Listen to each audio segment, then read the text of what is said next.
Mhm. Alhamdulillahi Rabbil alamin. Assalatu wassalamu ala rasulihi Muhammad wa ala alihi wa sahbihi ajma'in. İnşallah Kitab-ı Tavhid sabagынан улантабыз. Бүгін 8-ci sabak. Бүгінгі tema автор айтып жатат. Бабу ма жаа фир руқа ва тамаим. Руқия кылуу. Руқия деген кыргызча дем салуу жана тумар, тамаим деп тумарларды, ошо тагынчактарды тагынуу бөлүмү деди. Мурунку бөлүмдө тема койгон бабу минеш ширк любсул халкати вал хайти ва нахвима. Ширктин түрлөрүнөн жанагындай жип тагынуу, бир темир-семирлер тагынуу жамандыкты кетирүү үчүн же жамандыктан коргонуу үчүн ошонун түрлөрүнөн бул ширк деген, ширк деп атаган. Бирок бул бөлүмдө тема коюп атат дем салуунун жана тумарлардын өкүмдөрү деп келди. Бул бөлүмдө ширктин түрлөрүнөн дем салуу жана тумар деп айткан жок. Не себептен антип айткан жок? Анткени бул бөлүмдө тумардын өкүмү бар шариятта. Ширк болгон түрлөрү бар, жана ширк эмес болгон түрлөрү бар. Ошондой эле дем салуунун дагы арам болгон, ширк болгон түрлөрү бар, анан ширк эмес болгон түрлөрү бар. Ошол себептен жалпы айтты. Бул бөлүмдө ошо дем салуу жана тумар тагынуунун өкүмдөрү чечмеленет, баяндалат деп. Бул бөлүм дагы мурунку бөлүмдө өткөн эрежелери алдыга бир декени себеп болбогон нерсени шариятта себеп экени тастыкталбаган болсо, же болбосо туура тажрыйба менен себеп экени тастыкталган эмес болсо, ошону себеп деп этикад кылып ишенген болсо, ошол кичинекей ширк болот деп айттык. Ошол эрежеге бул бөлүм дагы кирет. Кайсы бир нерсени Аллах Таала шариятта себеп кылган эмес болгон болсо, же болбосо тажрыйба менен, туура тажрыйба менен, тажрыйбанын шарттарында өткөнбүз, туура тажрыйба менен ошол себеп экендиги тастыкталган эмес нерсени себеп кылсаң, анда кичинекей ширк болот дедик. Ага мисалдарды айтып өттүк. Мисалы үчүн көзүң ооруп аткан болсо, көзүңө тирсек чыкса, колуңа жип байлап алдың. Ошол жип менен көзүңдөгү тирсек кетишине себеп болот десең, анда ал кичинекей ширк болот. Анткени ал тажрыйба менен деле шарияттан дагы тастыкталган эмес. Бул дагы ошол бөлүмгө тиешеси бар. Бул дагы ошол эрежеге кирет. Себеби дем салуунун дагы туура эмес жолдору менен кылсаң, ал себеп эмес. Ал кайтарылган жолдор. Ал дагы кичинекей ширк болот. Ошондой эле тумар дагы туура эмес боло турган болсо, ал дагы себеп болбойт. Ошон үчүн кичинекей ширк болот. Эми бул бөлүмдө бир нече далилдерди эскерди. Далилдерди окурдан мурда ошол тумар менен дем салуунун шарияттагы туура жолуну жана туура эмес жолдоруну айтып өтө турган болсок, биринчиде рукия деген, ошол рукия бул дем салуу, бир оорудан, бир кырсыктан, кандай нерселерден дем салуу айыгуу үчүн да. Бул рукиянын шариятта эки жолу бар. Биринчиси туура жол, шарият тастыктаган жол. Экинчиси туура эмес жол, туура эмес боло турган. Эми ошол туура болуш үчүн, дем салуу, рукия туура болуш үчүн алымдар 3 шарты бар деп айтат. Биринчи шарты болсо, Аллах Тааланын сөзү менен, Куран менен, же болбосо сүннөттө келген зикирлер менен болуш керек. Ошондой болсо, ал рукия туура болот.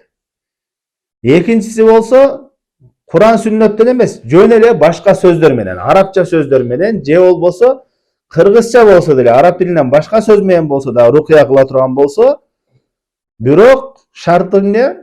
Ошол ачык айкын сөздүн мааниси түшүнүктүү сөздөр менен болуш керек. Түшүнүксүз сөздөр менен болбош керек. Түшүнүктүүбү? Үчүнчү шарты болсо, ошо рукия кылганда рукия өзү түздөн түз таасир берет деп этикад кылбаш керек. Ошол рукия болгону себеп, Аллах Таала таасир берүүчү. Аллах Таала рукияны себеп кылган деп этикад кылыш керек. Эгерде рукия түздөн түз өзү таасир берет десе, анда ал болбойт, ширк болуп калат. Демек, рукия туура болуш үчүн шариятта биринчиден не болуш керек экен? Куран сүннөттөн боло турган болсо, бул рукия туура болот. Экинчиси болсо, Куран сүннөттөн эмес, башка сөздөр менен деле рукия кыла турган болсо, анын шарты арам сөздөрдү камтыбаш керек, ширк сөздөрдү камтыбаш керек, жана ачык айкын түшүнүктүү болгон сөздөр менен болуш керек. Түшүнүктүү болгон сөздөр менен. Үчүнчүсү, ошол нерседен түздөн түз этикад кылбаш керек. Ошол нерсе өзү пайда берет деп. Ушундай боло турган болсо, алымдардын арасында талашсыз ижма болгон, ушундай шарттар менен боло турган болсо, бул рукия туура болот. Туура рукия болот. Биз мурунку сабакта өткөнбүз. Эми ошо рукуя бардыгы тажрыйбага курулат. Куран сүннөттөн башка, Куран сүннөттө келген рукуянын түрлөрү бар да, Куранда Аллах Таала шифа деди. Ошон үчүн ал рукуя туура деп атабыз. Хадисте келген рукуянын түрлөрү бар. Пайгамбар саллаллаху алейхи вассалам кээ бир дуаларды окуп рукуя кылган. Анда туура деп атабыз. Бирок араб тилинде башка сөздөр менен, же болбосо кыргыз тилинде эле рукуя кылган болсо, башкача сөздөр менен эле, аны да туура деп атабыз. Бул эмне? Бул тажрыйбанын негизинде курулат. Кайсы бир адам ошентип рукуя кылып жүргөн болсо, ошол пайда берген болсо, ошол рукуясы, ошол тажрыйбанын негизинде ал рукуя туура болуп эсептелинет. Бирок бул жерде бир маселе, биз өткөнбүз мурунку сабакта. Тажрыйба туура болуш үчүн сөзсүз түрдө ошонун себеби ачык айкын көрүнүктүү болуш керек деп. Жанагындай себеп кылып аткан нерсе менен себеп кылынган нерсенин ортосунда түздөн түз байланыштуу болуш керек, байланыш болуш керек. Ага мисал айттык, мисалы үчүн башың ооруса, дары ичкен болсоң, ал экөөнүн түздөн түз байланышы бар. Дарыны ичесиң, ичиңе кирет, организмиңе таасир берип, башың аагусуна себеп болот да. Рукуянын түздөн түз байланышын билбейбиз го, кантип бул тажрыйбаны туура деп атабыз десе, бул эрежеге бул рукуя кирбейт. Алымдар айтат, рукуяда сөзсүз түрдө ачык айкын көрүнүп, түздөн түз байланыш болуш шарт эмес. Буга эмне далил дегенде, Пайгамбарыбыз саллаллаху алейхи вассалам Сахih Муслимде келген хадисте Ауф ибн Малик деген сахаба риwayat кылат. Пайгамбарыбыз айтты: "У'руду алейя рукакум." Силер мага рукуяңарды, ошо дем салган жолдоруңарды көрсөткүлө деди. "Ла бa'са bir-ruqa ma lam takun shirkan." Эгерде ошол кылган дем салган жолуңарда ширк аралашкан эмес болсо, ал боло берет деп айтты. Демек, бул рукуялар Пайгамбарыбыз айтып атат сахабаларга. Сахабалар исламга чейин арабча сөздөрү менен ар кандай жахилият орунда рукуяларды кылган да. Ал Куран менен болгон эмес, сүннөт менен болгон эмес. Ошол рукуяларын айтып атат. Кана рукуяларын көрсөткүлөчү, эгерде ширкти камтыган эмес болсо, анда уруксат берилет деди. Демек, бизде деле кыргызча кылса деле, рукуя кылып аткан болсо, ал рукуянын түрү жанагындай ширк сөздөрдү камтыбаса, арам, жаман сөздөрдү камтыбаса, жана ошондой эле түшүнүксүз сөздөрдү камтыбаса, анда ал рукуя туура болуп эсептелинет. Эгерде ошол пайда берип аткан болсо, тажрыйбанын негизинде пайда берип аткан болсо. Буга биз кыргыздардан мисал ала турган болсок, киннелеп коет, киннелейди. Чык кинне болсоң чык, мындай сөздөр менен киннелешет. Ошого окшогон бул ачык, эгерде жаман сөз камтыбаса, түшүнүктүү сөздөр менен болуп аткан болсо, ошо пайда берип атса, анда ал уруксат берилет. Түшүнүктүү? Качандыр арам сөздөрдү камтыса, же болбосо ширк сөздөрдү, же түшүнүксүз, майысы түшүнүксүз сөздөрдү камтыса, анда ал уруксат берилбейт. Демек, рукуянын биринчи түрү, шариятта уруксат берилген түрү, бул Куран сүннөт менен боло турган болсо, же болбосо түшүнүктүү болгон сөздөр менен кыла турган болсо, жана ошондой эле андан түздөн түз ошол өзү пайда берет деп этикад кылган эмес болсо, анда ал болот. Ал эми шариятта тыюу салынган рукуя кандай десе, шариятта тыюу салынган рукуя бул ошо биринчи жана айтып өткөндөй эле түшүнүксүз сөздөр болсо, же болбосо ширк сөздөрдү камтыган болсо, же болбосо арам сөздөрдү камтыган болсо, же болбосо ошол рукуя түздөн түз өзү пайда берет. Аллах Таала менен байланышы жок эле өзү эле рукуя пайда берет. Же рукуя кылуучу өзү пайда берет десе, этикад болсо, ошол рукуялардын баардыгы тыюу салынат. Эгерде ошол шариятта тыюу салынган рукуялар кээ бир абалдарда чоң ширк болот. Биринчиден, ошол рукуя өзү түздөн түз пайда берет десе, анда ал чоң ширк болот. Экинчиден, рукуя кылып атканда кээ бир мисалы үчүн сыйкырчылар кылат, бакшылар кылат рукуянын түрлөрүн. Эгерде жиндерден, шайтандардан истигаса кылып, ошолордон жардам сурап, дуа кылып кайрылган болсо, андай көп бизде деле жанагындай о эне тиги эне деп бирдекелерди жанагындай арбактардын эмесине жардам сурашат. Бул чоң ширкке айланат. Эгерде ошондой дуа кылуу чоң ширк болсо, алар чоң ширк болот. Ошолордон жардам сурай турган болсо. Ал эми кичинекей ширк боло турганы, эгерде жанагындай кичинекей ширк сөздөрдү камтыган болсо, же болбосо тажрыйба менен деле тастыкталбаган, жана шариятта анда тастыкталбаган жөн эле бир рукуяларды кылып атса, себеп кылып атса, ал дагы кичинекей ширк болот. Эми рукуяны кылуунун өкүмдөрү кандай? рукия кылган адам үчүн бул сүннөттө келген. Рукия өзү үчүн кылган болсо, бул пайгамбар саллаллаху алейхи вассалам өзүнө рукия кылган, жатарда кылган, ооруган жерде көптөгөн хадистерде келген. Бул сүннөт. Экинчи абал, бирөөгө рукия кылдырсаңчы, өзүң эмес, сага бирөө рукия кылып берет деп келип рукия кылып берейин десе, бул дагы сүннөт. Айша энебизге пайгамбар саллаллаху алейхи вассалам кылган, Жибрейил алейхиссалам пайгамбарыбызга кылган, бул дагы сүннөт. Сен өзүң талап кылбай эле, өзү келип ооруп атсаң, рукия кылып атса. Ал эми бирөөгө рукия кылып берүү кандай десе, бул дагы сүннөт, жакшыраак, сооптуу иш. Пайгамбар саллаллаху алейхи вассалам айтат, эгерде кайсы бирөөңөр ушу рукия жөнүндө келген хадисте айтат, кайсы бирөөңөр өзүнүн мусулман бир тууганына пайда бере алса, пайда берсин дейт. Мындай дем салып, айыгуусуна себеп боло алса, анда себеп болсун деп пайда берсин деди. Ал эми ооруп аткан киши бирөөдөн дем салып койчу деп талап кылуусу, бул талаштуу маселе. Мурда башында өткөнбүз, Туурарагы Аллах алем, талап кылса деле жанагы 70 миңден чыгып калбайт. Түшүнүктүбү? Эми рукиянын кандай болуш керек? Рукия кылганда кандай сыпат менен рукия кылат? Мисалы үчүн Куран сүннөт менен дем салабыз да. Дем салганда биринчи сыпаты Куранды окуп, ошо Куранда белгилүү сүрөлөрдү, кайсы сүрөнү болсо деле, Фатиханы окуйсузбу, Аятул Курси, Фалак, Настарды окуйсузбу, окуп туруп, бир аз шилекей чачыратып туруп дем салуу, жаныңдагы кишиге деп мындай бир аз дем салуу. Бул биринчи деңгээл, Экинчиси болсо, ошону менен кошо үйлөө дагы. Мисалы үчүн Куранды окуп туруп, деп мындай катуураак и бир аз түкүрүк кошуп эметүү. Үчүнчүсү болсо, жөн эле окуп коюу. Жаныңда отурган эмеге дем салбай эле окуп койсоң дагы, Куранды окуп, рукия ниетинде окуган болсоң болот. Төртүнчүсү бул ошол окуган адамга кармап, ооруп аткан жерин кармап, же башын кармап, бир жерин кармап, дем салбай эле окуган. Бул дагы сүннөттө бар, баары туура жол. Бешинчиси болсо, бир сууга же бирдекеге дем салып туруп, үйлөп, ошону ичирип, ошону менен жуунуу. Бул дагы туура. Ал эми жанагындайлар туура эмес. Мисалы үчүн, толтура адамды коюп алып, жөн эле Куран окуп коюп, баарын алыстан эметкен. Бул туура эмес. Анткени ал рукияда сөзсүз түрдө мындай байланыш болуш керек. Же кармашың керек, же үйлөшүң керек, же эмне шилекей чачыратышың керек, ошондой түз эмеси болуш керек да. Баарын отургузуп алып туруп эле толтура адамды Куран окуп дем салып койгон, бул туура эмес. Бул биринчи. Экинчиден, туура эмес жолдордон дагы эмне? Азыркы күндө интернет аркылуу онлайн дем салгандар. Онлайн дем салып коюшат. Тигини ач, мооларды оку, тигини карма деп окутуп дем салып коет. Бул дагы туура эмес. Жана ошондой эле азыркы күндө көпчүлүк туура эмес нерселерден ошол рукия кылган көпчүлүк адамдар ооруган адамдар. Бир адам белгилүү болуп кетсе, рукия кылып, ошондон пайда деп этикат кылып калгандар туура эмес. Бул чоң, бул ширкке айланып кетет. Эгерде ошол түздөн түз шифа берет десе, ширкке айланат. Бирок себеп десе, ошонуку таасирлүү деп, ошого байланып калгандыгы туура эмес.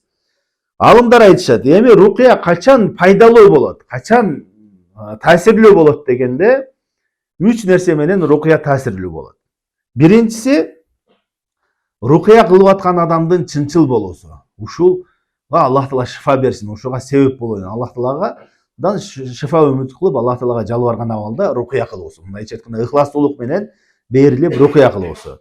Экинчиси болсо, якинул марқи деп коет. Ошол рукия кылынып аткан ооруган адамдын ишенимине жар. Аллах Таала Куранды шифа кылган. Ушул дуаларды Аллах Таала шифа кылган. Ушулар аркылуу шифа берет. Сөзсүз түрдө шифа келет деген жанагындай жүрөгүндө канчалык деңгээлде ишеними күчтүү болсо, ончалык деңгээлде таасири күчтүү болот. Ал эми кээ биркилер бар да, көпчүлүк оорулар эле азыр ошондой. Дем сал десең, дем салууга такыр эле жана ишеними жок да. Качан барат? Айласы кетип калып, врачтар карабай койгондон кийин, кой барып коеюнчу молдого дагы дем салдырып коеюнчу деп, ошентип барышат. Же дем салдырганды бир гана жүрөгү сыгылса гана барат, башка ооруларга барбайт. Жүрөгүм сыгылып атат, кысылып атат, же иши жүрүшпөй калса барат. Ишим жүрүшпөй жатат депчи. Ошон үчүн дем салуу бул рукия бардык оорудан шифа бардык оорудан. Ошондой эле Пайгамбарыбыз айткандай эң жакшы шифа бул эмне? Көз тийгендиктен жана ошондой эле жана бирдеке уулуу нерсе чагып алган болсо, рукуя кылсаң, ушул эң пайдалуу рукуя ушул эки оорудан. Башка рукуялардан дагы пайдалуу, башка оорулардан деле. Бирок ушул эки ооруга эң пайдалуу болот. Бул рукуя жөнүндө ушундай. Демек, рукуя кылуучу адамда ыхластуулук болуш керек, чынчыл болуш керек. Экинчиден, ошо дем салдырып аткан кишиде дагы ишеним күчтүү болуш керек. Ушул шифа экендигине Аллах Таала Куранда айтат: "Ва нуназзилу минал Курани ма хуа шифаун ва рахматун лил муъминин." Биз бул Курандан эмне? Шифа болгон, му'миндар үчүн шифа болгон аяттар түшүрөбүз дейт. Демек, ошонунго ишенген абалда болсо таасирдүү болот. Жана ошондой эле үчүнчү шарты рукуянын туура болуусу. Рукуя туура жол менен болгон болсо, ошондо таасир берет.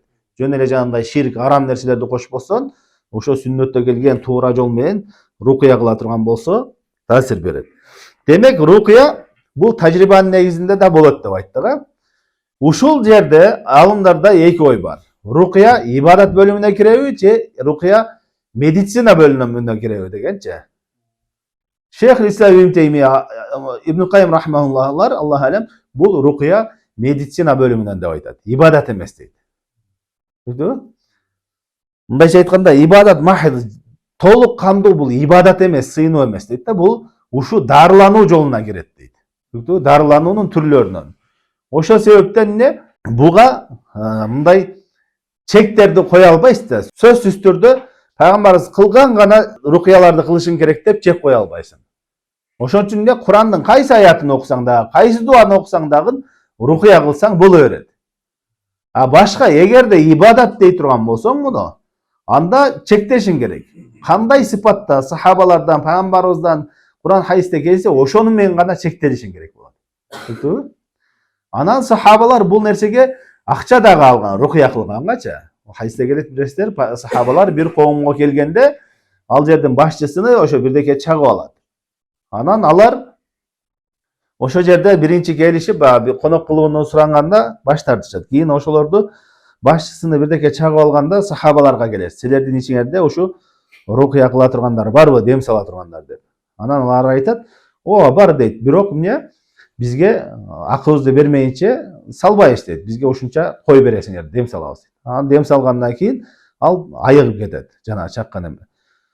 Демек, бул ибадат болбогондон кийин, медицина бөлүмүнөн болгондон кийин тажрыйбага кайта берет. Кандай рукуялар пайдалуу болуп аткан болсо, негизгиси ширк болбош керек, түшүнүксүз болбош керек, арам сөздөр болбош керек. Түшүнүктүүбү? Андан кийин тамаим деди. Тамаим деген бул тумарлар. Тумар тагынуу. Тумарга окшогон бардык ошондой тагына турган нерселердин баары. Эмне максатта? Бир балени кетириш үчүн, баледен сактаныш үчүн, алдын ала сактаныш үчүн, же болбосо бале келген болсо, оору келген болсо, ошону кетириш үчүн. Ушул эки максатта. Түшүндүңбү? Ушул эки максатта тагынган тумарлар. Эми ушу тумарлардын өкүмү кандай дегенде, бул жерде хадистерде келет, ширк экендиги жөнүндө толтура хадистер келет. Алымдардын арасында ушундай талашсыз маселе, эгерде Куран менен сүннөттөн, хадистен, дуалардан болбосо, Курандан болбосо, ал ширк экендигине талашсыз. Жөн эле бир кагазда бирдекелер жазып алып, азыркы күндө тумарларды ачсаңыз, бакчылар жазат.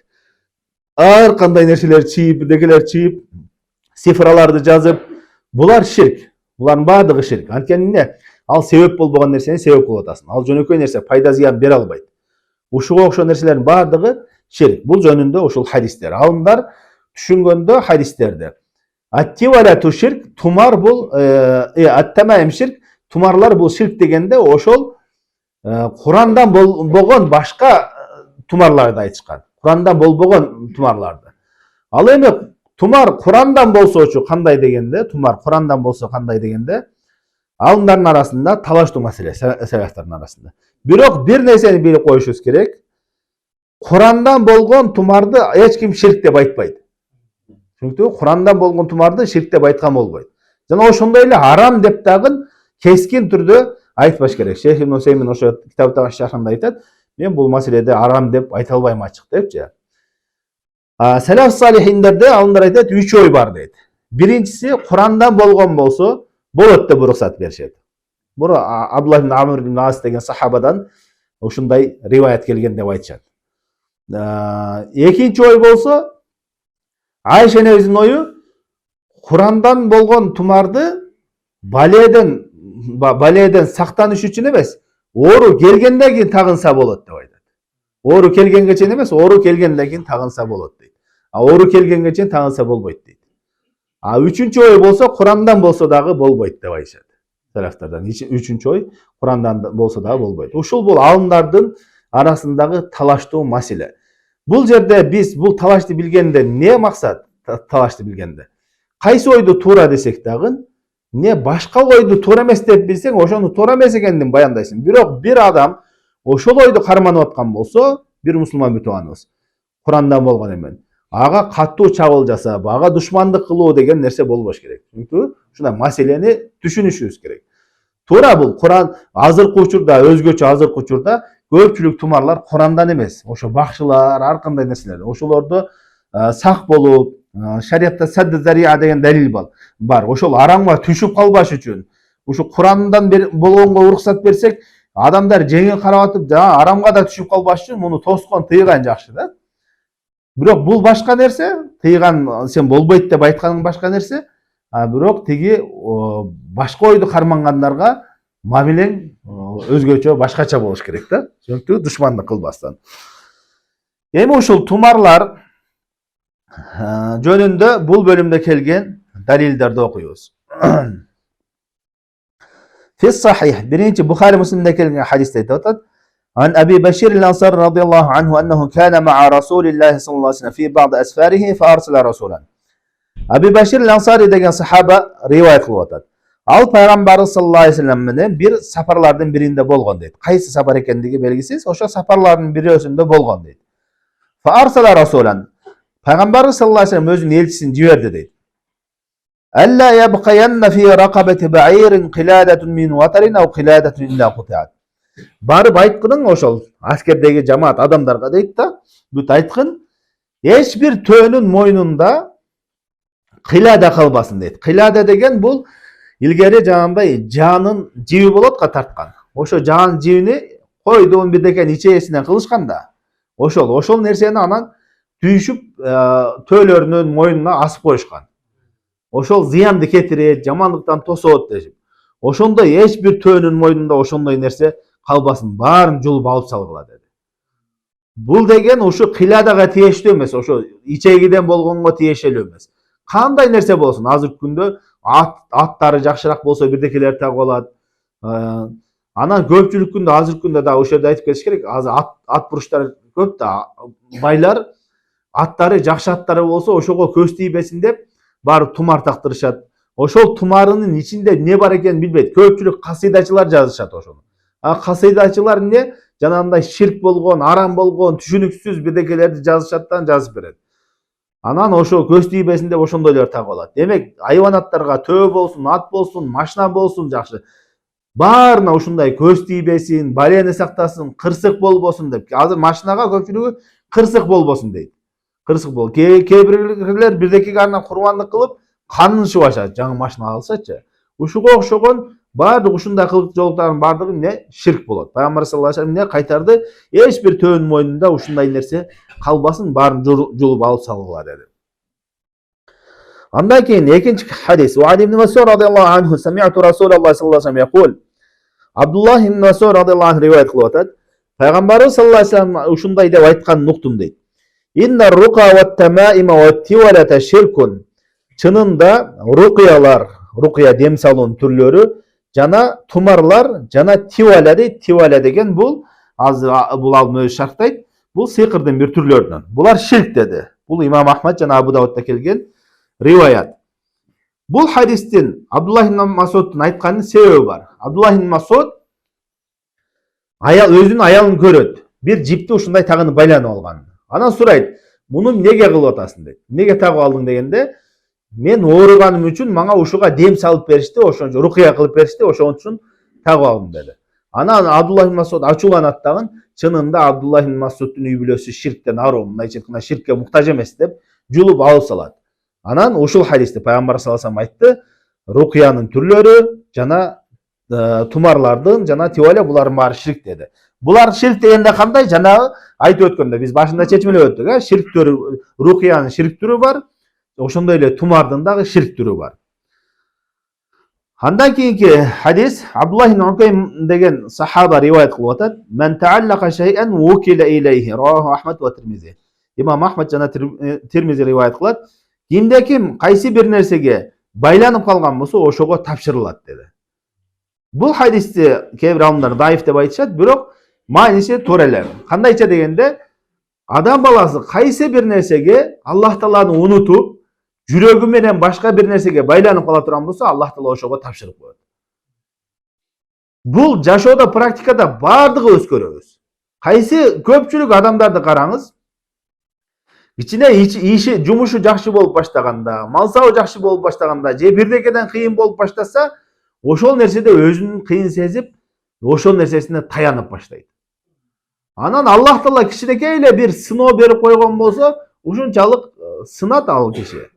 А чынында мусулман адам эч бир нерсесине таянбаш керек, себептеринечи. Себептерине таянасың, бирок жүрөгүң Аллах Таалага тобоккел кылуу менен.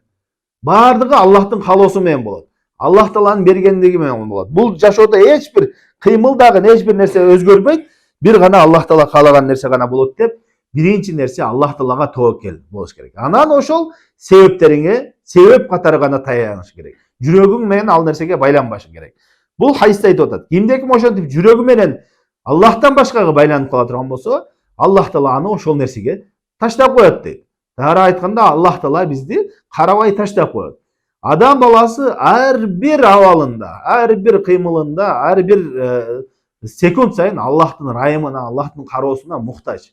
Аллах Таала бир аз эле убакыт бизди таштап койсо, өзүбүзгө тапшырып койгон болсо, адам баласы эч ким эмес да, ошондой алсыз да.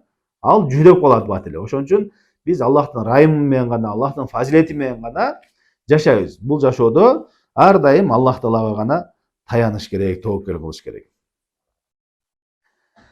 Эми бул алым ушул нерселерди чечмелеп атат. Айтат, биринчиден ат-тамаим, тамима, тумарлар дегенден максат шай'ун юаллaqu alal awladi anil ayn, lakin idha kana al-muallaq min al-Qur'an farakhasa fihi ba'd as-salaf wa ba'dhum lam yurakhis fihi wa yaj'aluhu min al-manhi anhu minhum Ibn Mas'ud radhiyallahu anhu. Эми тумарлар дегенден максат бул ушундай нерсе болчу дейт. Алар илгери арабтар ошону жаш балдарга тагып коюшу, көз тийбесин деп тагып койчу дейт. Демек буга тумар дегенде бизден жана кожа менен үч бурчтук кылып эле тиккен тумар эмес. Ал да кирет, көз мончок да кирет, көз тикенек да кирет, бардыгы ошондой тагынган нерселердин бардыгы. Не көздөн сактануу үчүн илгери тагынышып алчу дейт. Бирок ошол нерсе эгерде Курандан болгон болсо, кээ бир салаф салихиндер уруксат берген деди. Жана башында талашта айтып өттүк, кээ биркилер уруксат бергенде. Эми кээ биркилер такыр эле уруксат берген эмес. Ошолордун ичинен Абдуллах ибн Масуд дейт. Абдуллах ибн Масуд дагы уруксат берген эмес дейт. Экинчи, варрука хия аллати тусамма ал-азаими ва хасса минху ad-dalil ma khala min ash-shirk faqad rakhasa fihi Rasulullah sallallahu alaihi wasallam min al-ayn wal-huma. Ал эми рукия деген, дем салуу деген бул азаим деп аталынат. Чынында муну шариатта келген далил дейт, кээ бир түрлөрүнө уруксат берди. Кайсы түрлөрүн дейт? Эгерде ширктен аруу болгон болсо, ширк аралашкан эмес болсо, буга уруксат экендигине далил келген. Жана ошондой эле пайгамбар саллаллаху алейхи вассалам көз тийүүдөн жана бирдеке чагып алган болсо, ошодо дем салууга уруксат берген дейт. Демек, мунун дагы бардык түрү ширк эмес экен. Эми айтты, ваттивала, жана тивала деп келбеди бул хадисте. Ошону айтат. Шай'ун ястаунаху яз'умуна аннаху юхаббу al-mar'ata ila zawjiha wa ar-rajula ila imra'atihi. Тиваладан максат бул сыйкырдын түрлөрү айтып атат. Алар аны жасашат, ошол нерсе эркекти өзүнүн аялына жакшы көргөздүрөт. Ошондой эле аялды эркекке жакындатат. Бизче айтканда ысытма суутма дейт, ысытма суутма деген. Ошол бул сыйкырдын түрлөрүнөн, бул ширктин түрлөрүнөн болуп эсептелет. Азыр күндө мындай өтө көп. Жанагындай өзгөчө аялдарда көп барышат. Аялдар эмне кылат? Күйөөнө кичине шектенип баштаса, чурка барат башыга. Тигини карачы эмне кылып атат? чөп салып атабы деп туруп, анан ушуну башын айлантып койгон, менден нары кетпей турган кылып койсун деп эметет. Же болбосо кээ бир күбө жок аялдар бар жаман жүргөн. Аны жаман жүргөн эркектер ошолорго барып илешип барып жүргөндө не кылат? Бир жакшына үй бүлөсү бар эле эркектер башка аялдарга барып жүрөт, ал эмне тигини дагы жоготуп алгысы келбейт да, бакчага барып туруп ысытма суутма кылдырып алат. Анан тиги үй бүлөсүн да таштайт, кайдагы бир көчөдөгү аялдар менен кетет. Ушуга окшогон бул азыр өтө көп тажрыйбада. Адамдардын арасында ушунчалык көп баш айланып жүргөндөрчү. Bunun bardыгы şirk, bul çoğun günölörden. Allah Teala bunday nerselerden saktagан bolsun barыбызды. Keyinki hadis aytadi. Wa rawal İmam Ahmed an Ruwayfi'. İmam Ahmed rahimahullah rivayet kılat. Ruwayfi' degen sahabadan rivayet kılıp atat. Qala li Rasulullah sallallahu aleyhi ve sellem. Al aytdı. Mağa Peygamber sallallahu aleyhi ve sellem Allah'ın elçisi uşunday dep aytdı. Ya Ruwayfi' la'allal hayata satatulu bik. O Ruwayfi' balki sen uzun yaşaytırsın, köp yaşaytırsın deydi de.